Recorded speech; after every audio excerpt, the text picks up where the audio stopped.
کہ آگے نسل انسانی کا سلسلہ جو شروع ہوا وہ نوح علیہ السلام کے ان 3 بیٹوں سے شروع ہوا۔ کشتی میں اور جو لوگ سوار تھے ان میں سے کسی سے بھی آگے نسل نہیں چلی ہے۔ اب پوری دنیا کے لوگ وہ نوح علیہ السلام کے ان 3 بیٹوں کی اولاد ہیں۔ ایک کا نام میں نے عرض کیا ہے سام۔ سام کے بارے میں لکھا ہے کہ یہ اہل عرب جتنے بھی ہیں، جتنے بھی ان کے قبائل ہیں، اور یہ اہل فارس، یہ جتنے بھی ہیں، یہ سام کی اولاد ہیں، اور یہ سام حضرت نوح علیہ السلام کے بیٹے ہیں اور اہل عرب ان کی اولاد ہیں۔ دوسرے بیٹے کا نام میں نے ذکر کیا تھا حام۔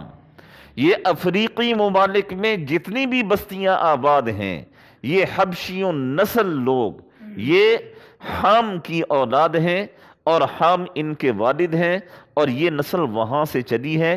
بعض علماء کرام نے ہم ہندوستان کے لوگوں کو بھی حام کی اولاد قرار دیا ہے کہ ہم بھی انہی کی نسل میں سے ہیں۔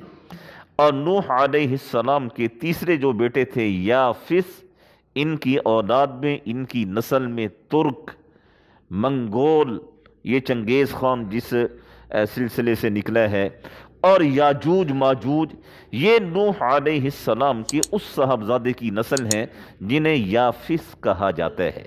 اور آپ کے یہ 3 صاحبزادے بعد میں زندہ رہے، اور انہی سے پھر اللہ نے پوری دنیا کی انسانیت کے سلسلے کو چلایا۔ اسی وجہ سے نوح